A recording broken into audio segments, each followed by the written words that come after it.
This is a Dell Inspiron 157,000 gaming. So now we're going to go over the exterior of this device. So the top is a very smooth, almost carbon fiber-like finish. On the back, this is where it gets spicy. So these back panels and the venting here is really cool looking with this red and the gray. Okay, now we'll go over the ports since that's what's next. So on this side we have Ethernet, HDMI, two USB 3.0s, audio combo jack. Turn this around. And we got an SD card reader, another USB 3.0, a charging outlet, and a security slot. And then on the front, we also have this really nice grill looking thing here. Alright, so now we're going to go over the inner externals, you could say. So this is really nice feeling, but I have noticed one thing when you're typing on the keyboard, so say it's a gaming laptop, so you're going to be using WASD a lot. There's not a whole lot of space, so if your wrist is really big, you're going to like hit this edge and it's kind of uncomfortable. But this the rest of this feels really nice. The trackpad is also good. I mean, it's not like the best thing in the world, but it's good enough for everyday use, and if you're gaming on this, you're not really going to be using a mouse or a trackpad, sorry. So it has buttons that feel really nice, like left and right click, and then it has a scrolling. And then the keyboard also feels really nice with backlighting. It has two levels, so this one and this one, which it's kind of hard to notice the difference, but. And then the WASD keys are outlined in red. So everything else about this feels really nice, and there's some nice designs over here. GeForce GTX, Intel Core i5, which is the processor this has. And then some nice stuff over here. And then the screen we'll go over more in a little bit, but it looks really nice, as you can see here. There's a webcam up top that's 720p.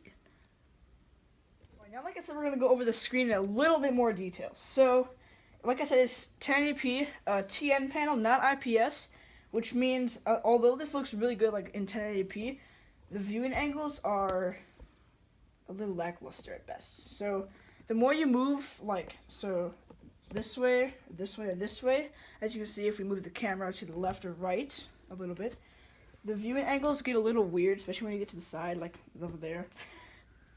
I'm just trying to give really specific examples. So it kind of gets hard to see if you go like over here. But on an IPS panel, I wouldn't do that. But other than that, it looks really nice, like as you can see in this picture. Obviously, in a recording like this, you're not going to get the full experience, but it looks pretty good, and color accuracy is also pretty good. Now we're going to go over the speakers, and as you can tell, they are really nice for that fire bass drop, boy! Anyways, so this is really nice because it has a dedicated subwoofer, which is kind of rare in most laptops that are this cheap. And the subwoofer is, I'll show you right now, right here, accompanied with the speakers that are right here. But as far as positional audio, so say you're playing CSGO or Overwatch, and it's 1v1 time, and you gotta really max out your skill level, gotta hear those footsteps, you know? It's good enough, but it's not the greatest. So you might need some of that headphone action in those points.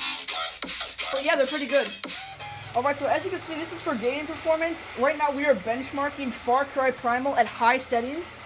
And as you can see, right now we're getting about 40 frames per second on average. It'll show more like of that cool stuff at the ends, like average, lowest, highest, all that good stuff. And this is with HD textures on and VSync off. So I'll let you kind of look at it a little bit. Maybe get that. There we go. This is also a very fun game to play. I do recommend it. It's a very big game, and it's a good game to benchmark with, since it's very like large, like open scale, and it has just like really good graphics quality in general. Alright, so as you can see, our minimum FPS was 37. That was near the beginning. Our average was 42, which is good. 2,127 frames rendered, and it used 78% of our VRAM. So 78% of VRAM, which is like 4. We have no. It's I'm not smart. There is 4. Wait, no, there's 4. There's 4 gigabytes of VRAM, and I'll go over the specs next. But this is not high, so it's very playable. I mean, it's not 60 or anything above 60, but it's definitely good. Alright, so now the specs, which is what you all hopefully came here for. I mean, it doesn't really matter what you came here for. You're in this video. If you made it this far, thank you. So the models I'm going to be talking about is this one and the cheaper version. So this is like the mid-spec model or the second out of the 4. I think there's 4 models. This one is either $850, or no, it is $850 versus the lower one, which is $750 or $800 depending on where you are. So let's stand up a little bit. Alright, so for this one that I have right here, I mean, they look the same either way. But for specs, this one has an Intel Core i5 7300 HQ for a processor, which clocks around 2.5 gigahertz. For graphics card, which is why it's the gaming one, it is a GTX 1050 Ti with 4 gigabytes of VRAM. And for storage, it is 256 gigabytes SSD, and RAM is 8 gigabytes. But the smaller one, or not smaller, the size is the same. What am I doing with my life? For the cheaper one, the $750 lower spec version, it is a GTX 1050, and it is a 1 terabyte hard drive. Those are the only differences, though. If you ask me, the better value is this one, because the difference between the 1050 and the Ti is about 25%, which, if you want to play like high-end games like Far Cry Primal on high and all of that stuff, you won't be able to do that with the 1050, but the Ti is much better. Alright, so now for my overall opinion on this laptop. The Dell Inspiron 15700 Gaming is a great laptop for the price. Under $1,000, a GTX 1050 Ti. Are you kidding me? Okay, that was a little intense, but I think it is a great deal.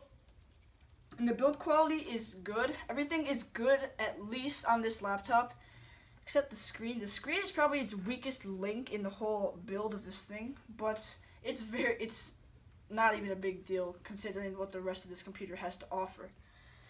So if I had to give this a rating, say like out of 10 stars, it'd definitely be an 8, because for the price, this thing is insane. Now I know it's not the greatest laptop in the world, because I mean, it's a budget laptop. You're not going to get like an Alienware quality, but I have to say this is a very, very good laptop, and I definitely recommend it above anything else at this price.